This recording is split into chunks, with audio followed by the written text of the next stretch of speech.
like scary movies in 4K? Yeah, I mean, generally speaking, I mean, they usually look pretty good. So yeah, I like horror in 4K. What's your favorite scary movie in 4K? Probably The Shining, I would say. It probably looks the best in 4K out of all the horror movies I've seen. I'm sorry, that's the wrong answer. No, I mean, it can't be the wrong answer. I mean, it's my opinion. The Shining is the best 4K. Everybody knows that the new Scream 2022 is the best 4K. Now, do you want to die tonight? No, it's fine. I mean, you don't have to kill me. We can talk about Scream 2022 on 4K. I mean, yeah, I just bought this, so I'd like to talk about it. Let's go. Scream 2022 is directed by Matt Bettinelli-Olpin and Tyler Gillette and stars Neve Campbell, Courtney Cox, and David Arquette as a terrifying new killer resurrects the Ghostface mask 25 years after the original shocking murders of Woodsboro. Paramount presents this film in 4K with Dolby Vision and HDR10. What is up, everybody, and welcome back to the Mid-Level Media channel, your hub for everything physical media and entertainment. I am Ken, here today to talk about the latest Scream film, Scream 2022, or 5 Cream, or Scream 5, or whatever you want to call it, the latest 4K release of Scream put out by Paramount.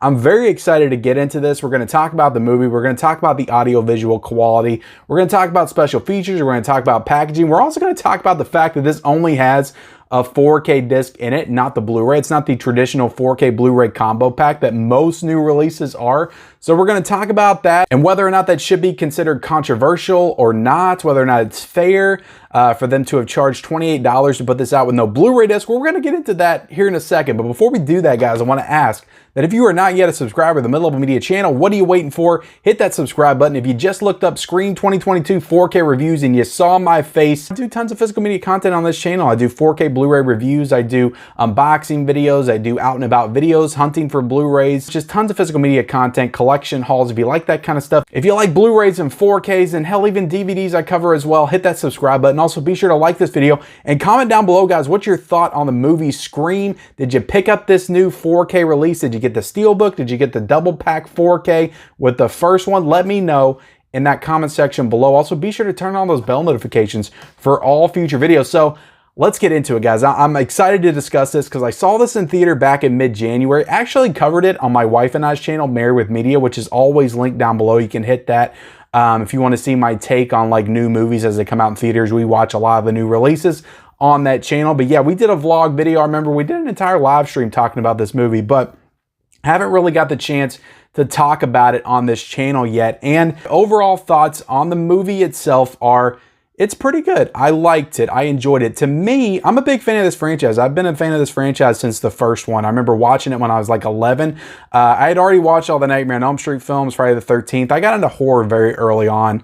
At an early age. So I loved the first one when I first saw it. It was just so slick and cool, and I just loved the characters. I just loved being in that world. So I used to watch it all the time on VHS. Second one came out. I remember my sister snuck me into the movie theater. I think I was like 12 when I saw that.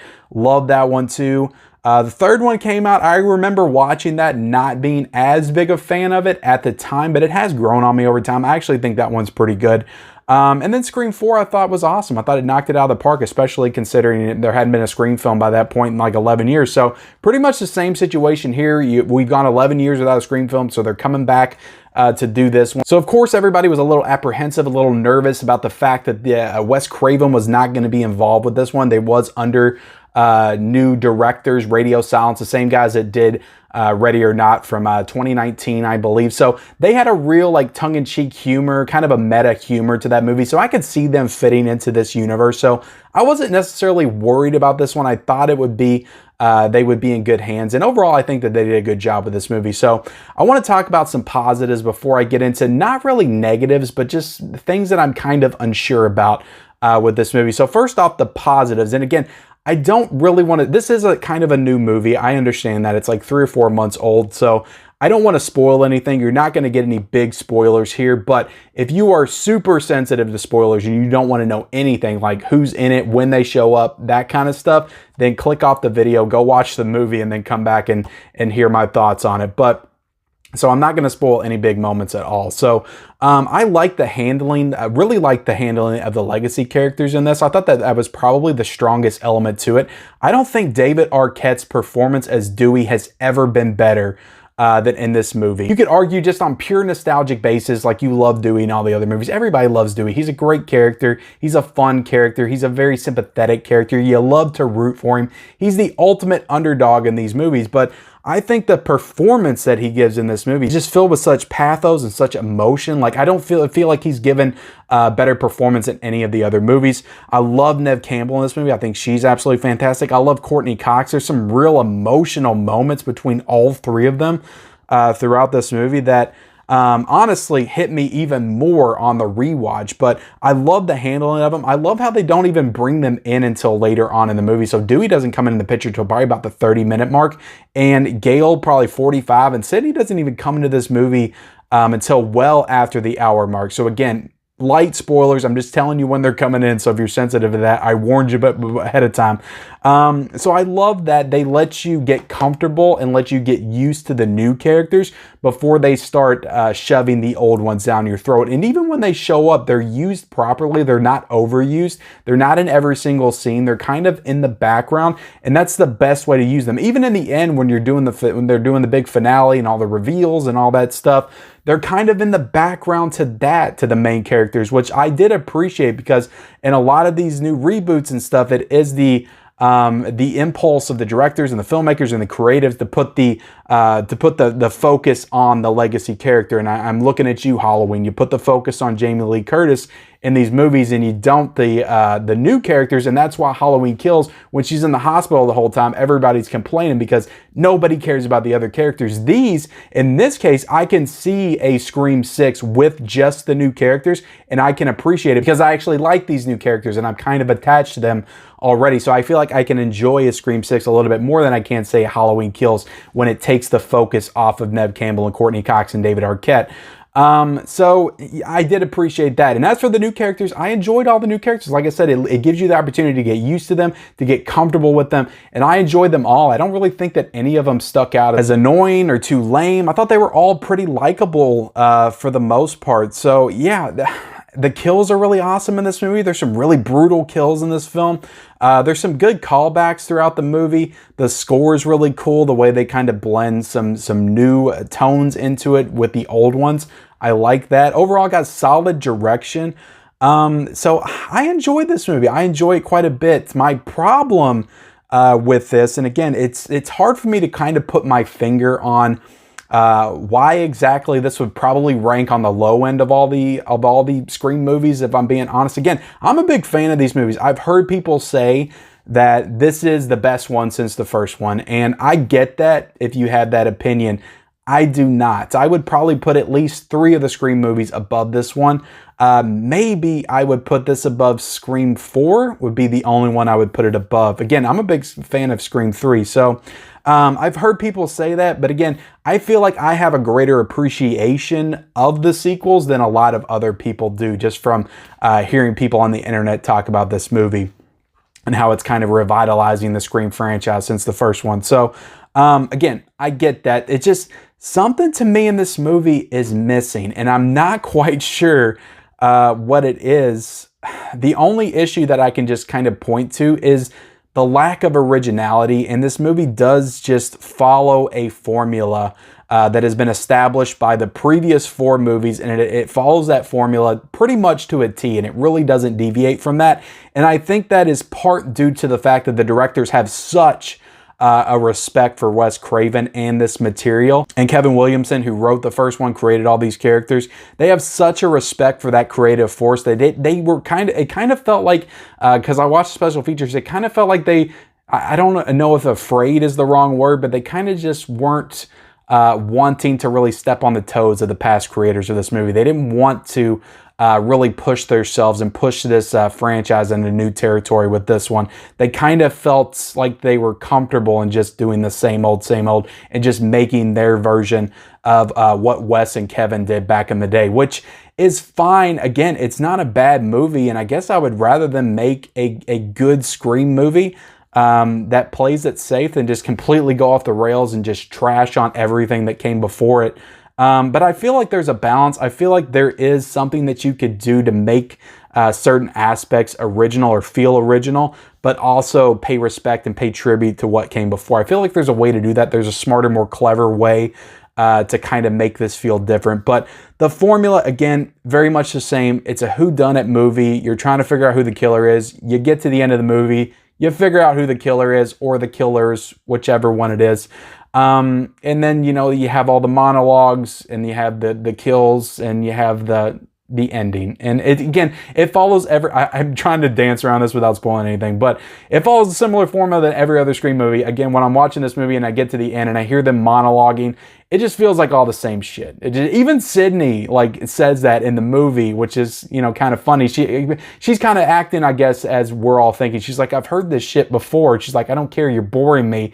And to me, like, Sydney is acting kind of as the audience in that moment, because that's kind of how I felt when I was watching it. And she's talking, she's like, you're boring me. I'm like, you guys are boring me with this material. Do you all not realize that you're making her say the things that you're doing right now and how that could be boring for Scream fans? Again, I don't know if they were just trying to get like a new generation into these movies, because there's people that this might be their first Scream film. I don't know. They didn't get to watch the originals. They probably went back and watched them all. And that's why this is their favorite since the original, because they can respect the original and they like this new one. And maybe this is just the way to get everybody back into the franchise. And maybe, hopefully, this is what I hope, the directors will change it up in the next installment. So my final score for the movie itself is pretty much the same as what I thought when it came out of the theater the first time. I give it a 3.5 out of a 5. I cannot quite get it up to that 4, which is pretty much what all the other Scream films are to me. This is a very consistent franchise. There's really no bad one. And again, it doesn't change here. This is not a bad movie. This is a really good slasher film. It just plays it way too safe. And I would have liked to have seen something, I don't know, just something a little edgier, something a little bit more original. But maybe they're saving that for the next one. Again, they were just using this to get everybody back into the franchise, and they'll really blow our minds in the next one. I can only hope. And if they do that, I can look back on this one and appreciate what this established. So Scream is a good movie. I do recommend watching it. It's a good Scream film that I think will hold up on repeat viewings and kind of blend into the canon of Scream pretty nicely. I'll enjoy going back and rewatching this one as I do my franchise rewatches in years to come. So that's enough talking about the movie. Let's get into talking about the transfer of this. So this is a native 4K. It's got Dolby Vision. It's got HDR10. The problem with this movie is it's not really the most colorful film, so you don't really get those colors that pop. It's really kind of muted. It's really dull. There's a lot of blacks, a lot of blues. There's a lot of like scenes that take place at night, and it just doesn't pop. Like, everything looks great. Everything looks super sharp and crisp. Like, all the facial detail looks great when they stab somebody and you see the blood splurt out. All that stuff looks good with the HDR, but again, it's just the scenery, just the backgrounds and stuff, they all just feel very simple and kind of plain. So it doesn't really have that opportunity to pop with the HDR10. So visuals are as good as I feel like the filmmakers allowed them to be, because they're the ones that filmed this one at the end of the day. So I think this is as good as it possibly can look. So getting into the audio, and this is where we'll get into a little bit more controversial territory. So this does not have Dolby Atmos, but this does have DTS HD Master Audio 7.1. I don't have that full setup. I just have a soundbar. So everything sounded great to me on the soundbar as far as the sound cues and everything. But if you have that Atmos setup, you are not going to get that here. You're just going to get that 7.1 setup. So from what I've read online, reviews of stuff, all that sounds really great and you won't be disappointed with it. But just letting you guys know going in, it does not have that Atmos setup. So let's get into the special features. So the special features in here, there's actually some pretty decent ones. There's a lot of them in here. There's a few deleted scenes. I was a little bit disappointed by the deleted scenes. There was only 3 of them. I thought there would at least be like 7 or 8. And they're very simple. And a lot of them kind of run over into actual scenes in the film. So they're not even like true deleted scenes in parts. Because like half of a deleted scene is like moments from the actual film itself. So just something I noticed. But yeah, deleted scenes are kind of lame, but they do have 3 really nice featurettes and interviews with the cast and crew, just talking about the legacy of the Scream franchise, the legacy of Wes Craven, you know, the new blood and the old blood, and just how they're trying to bring it all together and pay respect to the old while ushering in the new. Very standard, you know, featurettes, and they're just kind of talking about the movie, and it's very heavily produced. And, you know, they're just all kind of patting each other on the back and saying, hey, we made a great movie.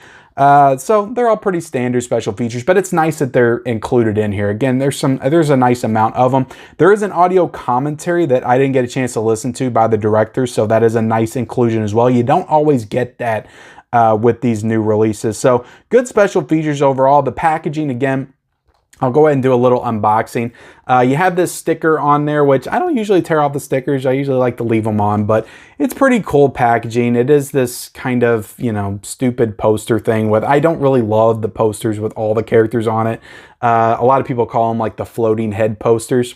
But this is the one they put out where they said the killer's on the poster. So it made sense to put them all on there because they were trying to throw you off. And it's got Ghostface on it. I do like it better than the Steelbook, if I'm being honest, because the Steelbook's just Ghostface and it looks very plain. But, you know, I'll show you the back and all the special features and the specs and stuff. So you open it up. It's just a plain 4K disc. And that can lead us into the next part of this review, and that's the fact that this does not come with a Blu-ray disc. So most new releases nowadays will come with a Blu-ray disc and they'll come with a 4K disc. I can't think of too many that don't. The boutiques are starting to do that with just the 4K, like Arrow Video's doing it. But a lot of the new releases will have both the Blu-ray and the 4K. Now, if you get the Steelbook, you will get the Blu-ray and the 4K, which I was kind of on the fence about. But it really sucks that they don't give you the option to own both. And I like owning both because I don't have 4K players all over my house. And sometimes, you know, I might be in the office where I have a Blu-ray player and I might want to pop in Scream 5 in here while I'm working on something. And I can't do that. I can only watch it in my 4K player. You know, maybe my wife and I don't feel like coming down here to the basement where the 4K player is. And we just decide we're going to sit upstairs and watch it on the Blu-ray player that I have upstairs. Again, that's an option that I want to have.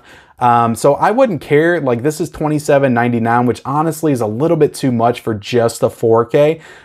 Anyway, I think it should have been at least $24.99. That would have been a more reasonable price for that. But I would have paid $30 if they gave me the option to own both the Blu-ray and the 4K. So that kind of sucks, guys. I'll tell you all that right now. And again, it's been a big point of controversy online on social media that I've noticed in the collecting community. So I don't see this too often. So hopefully it's not a trend for Paramount to continue on this path, because I do like owning the Blu-ray and the 4K. But anyway, that's my thoughts on this overall release. Again, the only real negative, I like the movie. The special features are good.